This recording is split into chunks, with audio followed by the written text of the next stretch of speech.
ঐক্যমত্য কমিশনে আলোচনা অসমাপ্ত রেখেই রাজপথে জামায়াতসহ বেশ কয়েকটি ইসলামী দল। বৃহস্পতিবার বিকেলে সমাবেশের নির্ধারিত সময়ের আগেই বাইতুল মোকাররমের দক্ষিণ গেট কানায় কানায় পূর্ণ হয়ে যায় জামায়াত নেতাকর্মীদের ভিড়ে। জুলাই সনদের আইনি ভিত্তি ও পিআর পদ্ধতিতে নির্বাচন সহ বেশ কিছু দাবিতে দলটির এই কর্মসূচি। সমাবেশ শেষে গুলিস্তান, পল্টন সহ বিভিন্ন এলাকায় মিছিল করেন তারা।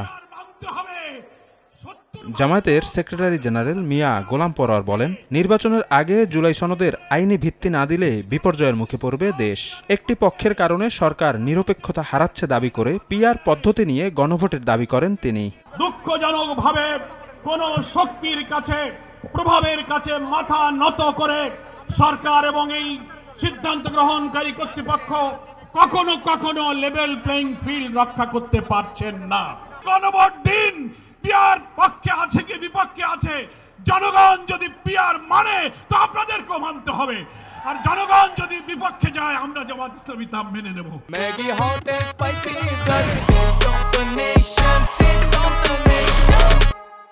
একই সময়ে বাইতুল মোকাররমের উত্তর গেটে সমাবেশ করে বাংলাদেশ খেলাফত মজলিস।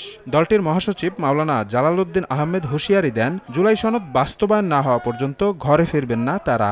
বর্তমান গভর্নমেন্টকে বলি, অবিলম্বে জুলাই সনদের আইনি ভিত্তি আপনাদেরকেই করতে হবে এবং আগামী ফেব্রুয়ারির নির্বাচন এই জুলাই সনদের ভিত্তিতেই হতে হবে।